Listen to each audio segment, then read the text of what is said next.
Hukom sa ginibong drug bypass operation. Triple o 4 na doble ang bihikulo na gruso sa siyudad kang Naga. Mas complain ng police station kang Naga City Police Office. Newsbreak.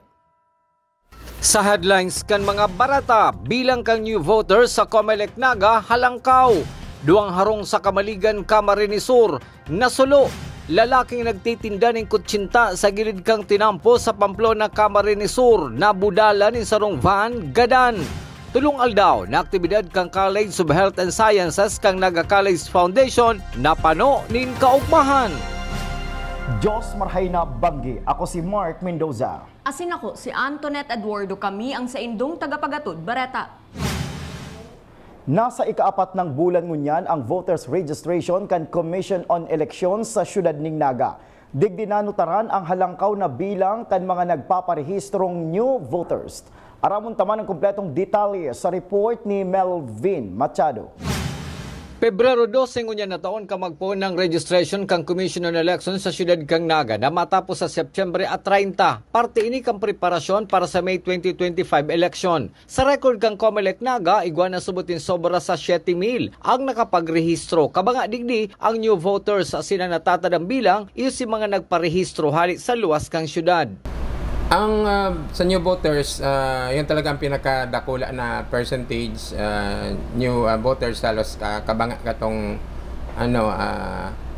mga nagparehistro, mga baguhan, tapos sunod pong mga registrant na dakulman, itong transferees po na hali sa ibang syudad o munisipyo na naglipat na sa Naga City.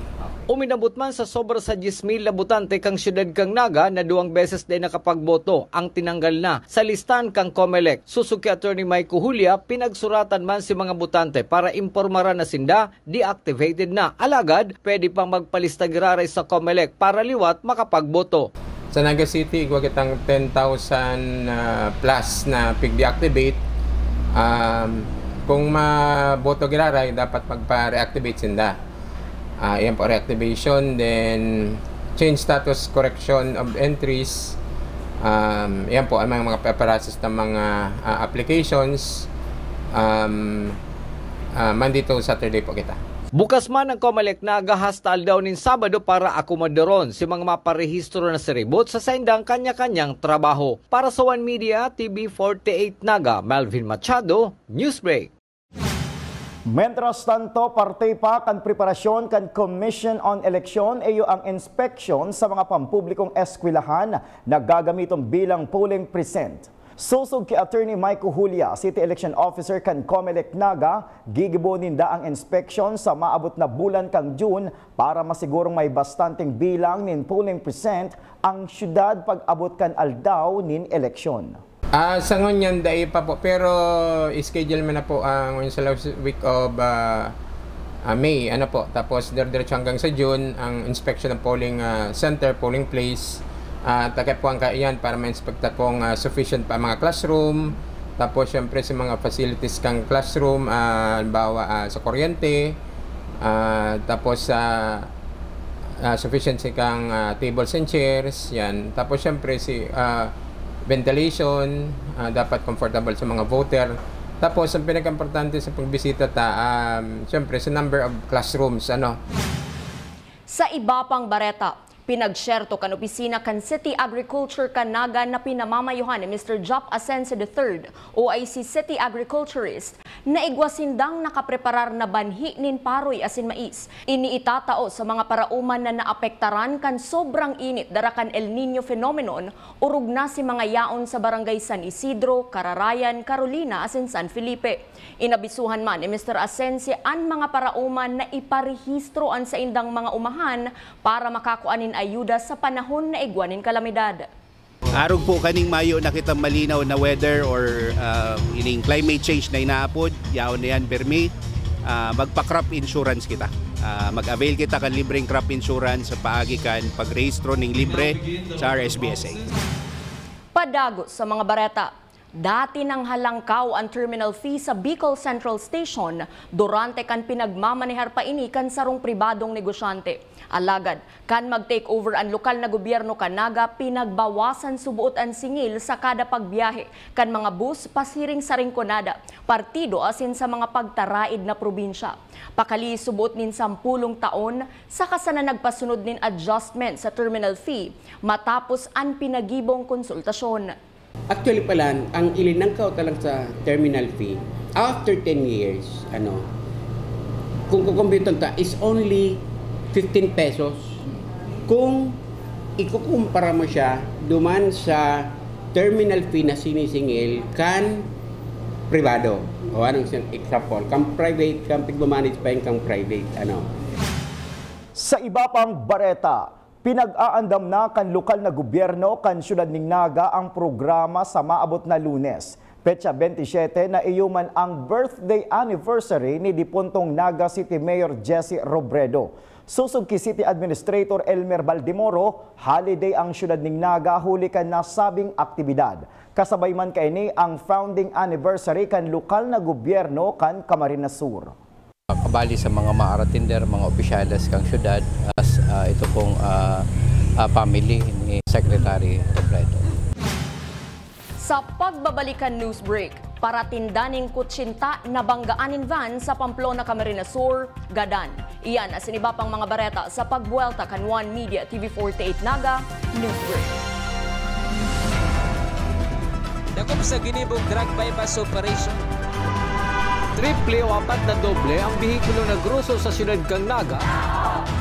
Mas complain ng police station kang Naga City Police Office. Newsbreak. Flight attendants, prepare for takeoff, please.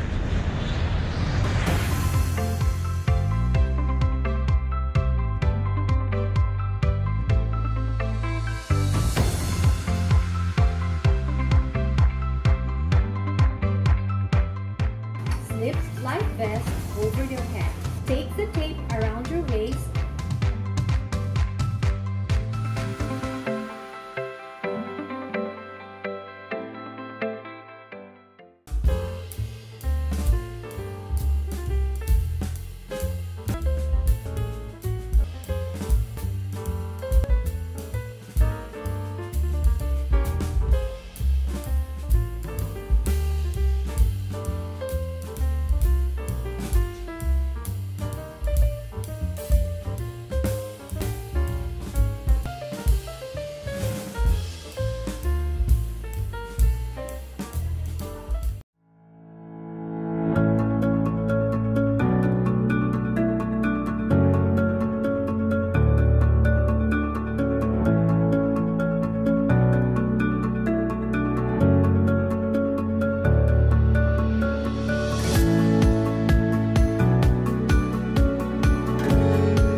Converge is a world-class ICT company with the most resilient and superior fiber optic service in the Philippines that continues to delight millions of its users in the consumer space while serving a growing number of business clients in the SME, enterprise, and wholesale segment.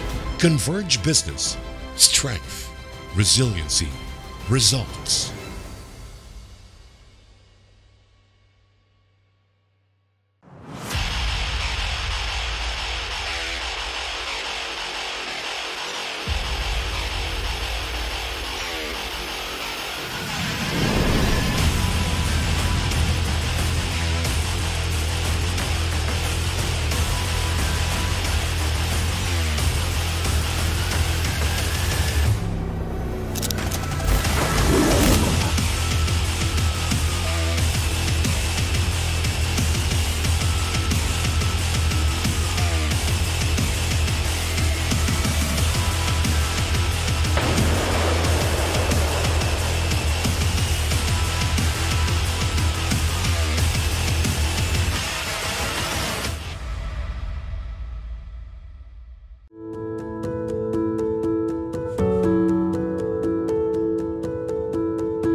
bypass operation.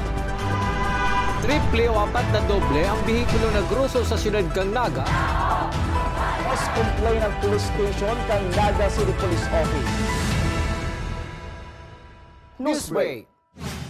Sa pagpapadagos kan mga bareta, duwang harong sa Kamaligan, Camarines Sur na sulo ka nakalihis na Domingo. Ang detalye sa report ni Melvin Machado. Duwang residential structure sa Zone 1 San Jose, Kamaligan, Camarines Sur ang pinagrespondihan kang Bureau of Fire Protection pasado alas 3 na pagkaaga kasudmang aldaw na Domingo. Ang duwang nasulong istruktura ang pagsasadiri subotinda Louis Agumaa asin Raul Gonzales na parehong tinumtum ning kalayo. Susug ki Senior Fire Officer 2 Gerald Hornales kang BFP Kamaligan, interong kinakanin kalayo ang duwang istruktura. Padagos man pinag-aaram si pinagpunan kang kalayo maging ang danyos na iwinalat kang insidente. Iyo po, totally po na sulo si sinda nadamay sa sarong harong sa kamay. Actually yung sarong harong may storage ng mga parang pang-construction. Naubos ito, sir? Iyo po. So, ano sir ang initial investigation mapang kusay nagpuon? As of now po, under investigation pa man giraray medyo tradakulo man kay adtong kasulo na ito. Problema man kang Bureau of Fire Protection Kamaligan ang maluyang bulos kang tubig sa fire hydrants kang sa indang banwaan. Nung time na ito, igwa man bulos, kaya lang siyempre maluya talaga ang tubig digdi sa Kamaligan. Kaya minsan nga ni pag naubusan kami ng tubig, nearby municipality kami nagkukuha ng tubig. Sa nasabing kasulo, nakapag-responde man ang mga fire truck halin sa Bureau of Fire Protection kang Kanaaman, Magaraw, Naga, asin Chinputong. Pasalamatan mi sa mga nag-responde na BFP Kanaaman, Magaraw, Naga, sa Chinputong. Para sa One Media TV 48 Naga, Melvin Machado, Newsbreak. Mientras tanto, bako lang subuot sa panahon ng tag-init o tag-uran, dapat maging malikay ang publiko sa insidente nin kasulo. Susog ka SFO2 Gerald Jornales kan BFP Kamaligan, dapat sunodon kan mga negosyante sa indang banwaan ang rekomendasyon kan BFP sa mga panahon na sinda nagkukondusir nin inspection o rugna sa mga establishmento komersyal sa Kamaligan, Camarines Sur. Advice mo lang po sana magsa mainit, magsa malipot, permi po kitang igwang kalayo, kaya perming dangugon saka i-implement ang samong mga palisiya sa BFP Kamaligan na sana perming mag-ingat po. Kung nag-i-inspect kami sa indong mga establishmento, sana po sundon permi ang na maingat. Kung ano ang pinapautob kang BFP Kamaligan, yan, mga recommendation. Padagos sa mga bareta, pasintabi sa mga nagdadaralan. Napangduwa ang lawas kan biktimang si Rizalde Ramirez, 41 anyos, residente kang Zone 3 Barangay del Rosario, Pamplona, Camarines Sur, matapos na mabanggaan kan sarong Nissan Urvan na pinagmamaneho kan sarong 22 anyos na soltero na taga-Baaw, Camarines Sur, na subuot na paturog sa manibela kun kaya nakabalyo sa tinampo pasiring sa direksyon kan biktima na nagtitinda nin kutsinta. Sa presente, pinagbibilaran na ang bangkay kan biktima sa saindang residensya.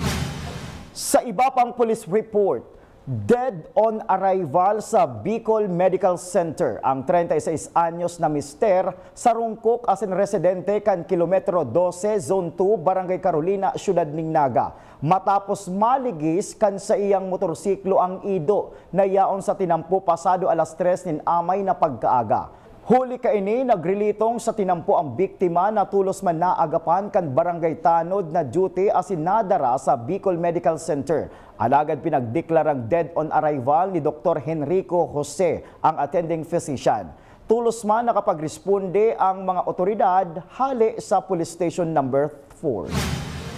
Sa iba pang bareta, pagkakasararo asin kaugmahan ipinahiling sa 3-day event kan College of Health Sciences kan Naga College Foundation. Ang detalye sa report ni campus correspondent Mary France Lanuzo. Saro sa inaabangan kan mga estudyante ang magkaigwang aktibidad na matao sa indaning kaugmahan asin panibagong eksperyensya. Kaya ang College of Health Sciences day nagpahuri sa indang 3-day event na may temang Sunny Vibes Stunning Sites na pinaggibo sa ST Quadrangle Canaga College Foundation. Nagpahiling tulos ng determinasyon ang mga estudyante para sinda ang manggana sa kada aktibidad. Ipinahiling maninda ang talento asin tibay sa talent show urog na sa pageantry. Pinagbisto bilang Mr. and Miss CHS 2024 sinda Justin Arquipa Ilagan asin Samantha Segi. To the CHS community, thank you so much for the unwavering love and support. With this crown, panalo tayong lahat. I'm feeling grateful po. I'm not expecting po na manalo since second pageant ko pa lang po to and hindi po talaga ako sanay. Pero I have my support system po, my classmates, family, and friends din po. Sa likod kan matrayumpong aktibidad na ini, ang governor kan CHS na si Stephanie Bonito dai masukol ang kaugmahan. Maski may mga naging problema sa pagpreparar, matrayumpong na idagos ninda ang sa indang aktibidad. Apwera sa academics. When it comes to challenges, there's a lot of challenges talaga. Simula pa lang sa planning since supposed to be the plan was 2 days lang siya and the instructors recommended na gawin siyang 3 days. So sa mga officers, since most of the officers are not really active kasi most of us din po is busy sa studies. So ayun, nagkaroon kami ng problem sa mga sa process. So pero so far na lagpasan naman po namin. The CHS Day po kasi talaga, the benefits po nito is sa mga student is very, it's a very huge benefits po kasi nakakapagpahinga sila. Like yung mga activities po na prepare namin sa kanila is para mag-enjoy sila sa 3 days na wala silang duty, moving exams, mga laboratories and all. So, this way po, makakaroon sila ng relaxation and somehow, syempre, engage po sa other students na under sa department namin. Kasabay kan init kan panahon, magaya na igo kitang aktibidad na matao sa to, ning kaugmahan asin pagkasararo. Kaya sa paagi kan CHS Day, dai nagduwa-duwa na ipamati ini sa saindang mga estudyante. Para sa One Media TV48 Naga, Franz Lenuzo, Newsbreak. Asin yan ang mga bidang baretang nakalap kan mas pinakusog na puwersa kan One Media TV 48 Naga News and Bicol Affairs. Day maningaw na follow ang samayang official Facebook fan page One Media TV 48 Naga. Ako po si Mark Mendoza. Padagos kaming mahatudnin mga baretang garantisadong nangingenot asin napapanahon.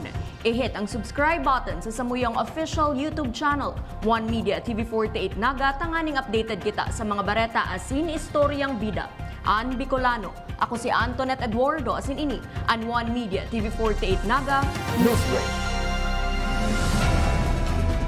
Dakop sa ginibong drug bypass operation. Triple o 4 na doble ang bihikulo na gruso sa siyudad kang Naga. Mas complain ng police station kang Naga City Police Office. Newsbreak.